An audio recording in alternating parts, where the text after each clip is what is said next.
we come to that point now in our order of worship where we pause to come before the Lord in prayer, lifting up those joys, those concerns, those thanksgivings of how we've experienced God's power and presence in our midst. As we come together today, are there joys, concerns, or thanksgivings? Cindy's got one. I don't need the microphone. Don't need the microphone. No. Dennis and I are blessed to have our grandson this Sunday at church. This is the first time we've got to bring him. He's 3.5 years old, and he's upstairs in the nursery, but we were excited just to get to bring him. The second announcement is the reason Jeff Wright isn't here to probably give you another scenario of this. He and Sandy are the proud grandparents of Miss Mabry Ruth Wright, who was born last night at 7:10 p.m. in Knoxville. She weighed 8 pounds and 5 ounces, and she's 20.5 inches long. Wow. So that's his oldest son and his wife, Michelle, Jared and Michelle Wright. And just remember them as they're down there enjoying their first grandchild.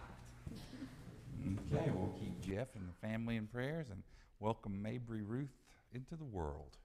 What else? Evan? He's coming with the mic. Thank you. I just want everyone to keep my next door neighbor in your prayers. His name is James Gillum. He's been going up to Charlottesville because he has cancer of the throat. So if just everyone would keep him in your prayers. He's really lost a lot of weight and because of the chemotherapy, but he's almost through it for round 1. So just for travel and for his treatment, just pray for James Gillum. Are there others? Kathleen, right here in front of you. Well. Is this on? Okay. I was blessed to spend the afternoon with Beth Hagan last week and last Sunday, and she is in, I think, the home stretch before she can come home. She misses her church family so much. She misses her home. She misses Big Stone. But I got to hear her heart, which just was awesome. So please keep her in your prayers as she continues to get stronger and can come home. And if you have a minute, drop her a line because it just encourages her to keep, her strength up as far as her faith. And I know that's very easy for Beth to do because she's such a faithful woman, but she's been there over almost a year. And also Aaron has been just amazing. And so if you have an opportunity to reach out to both of them, just to encourage them on the rest of this journey. But it was really something. She looks great too. All right. First of all, you don't usually see me sitting out here. I'm usually up there. But I didn't really feel good this morning. I got a little bit of I felt like I better be out here, and I got a real good excuse because my daughter and her husband and their son are visiting us, and we're just happy to have them. And I do have a question while I'm up too, and this is for David. He prepared, I'm sure, for a performance at conference. I'm just wondering not to waste that when he's going to give it to us.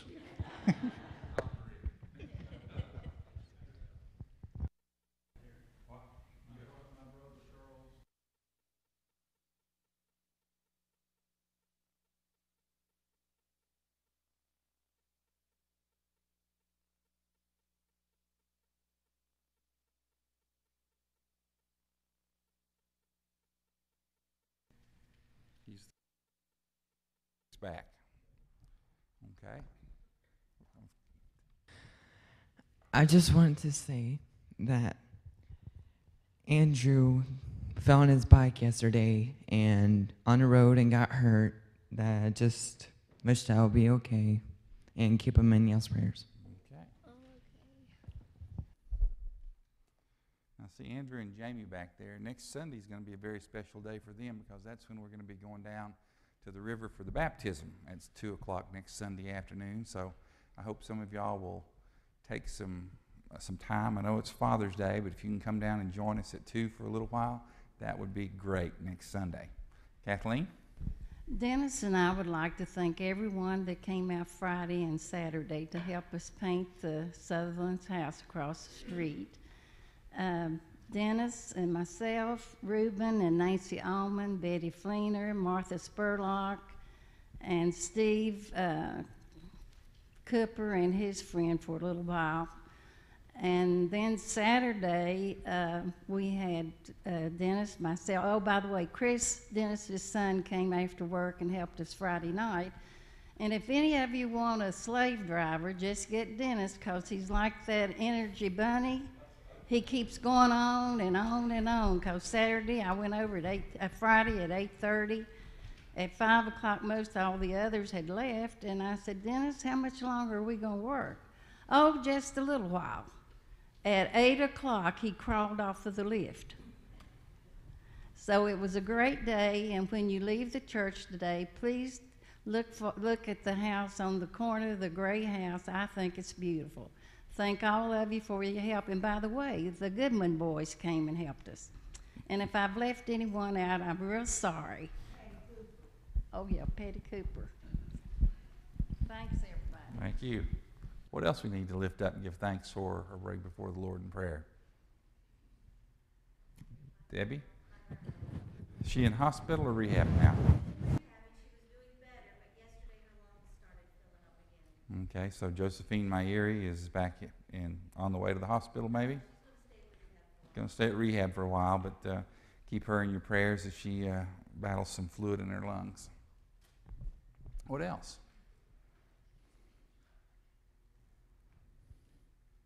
Well, let's go before the Lord in prayer.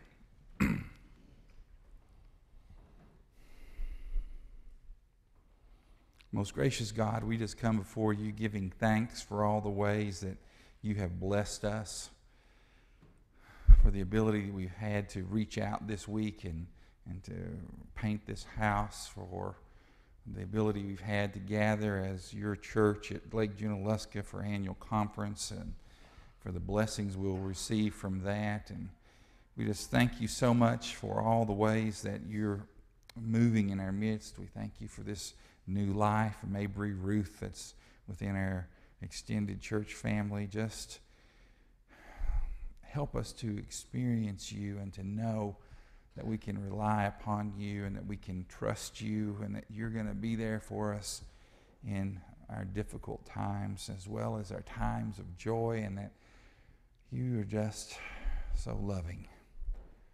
Bless us and use us as we seek to serve you.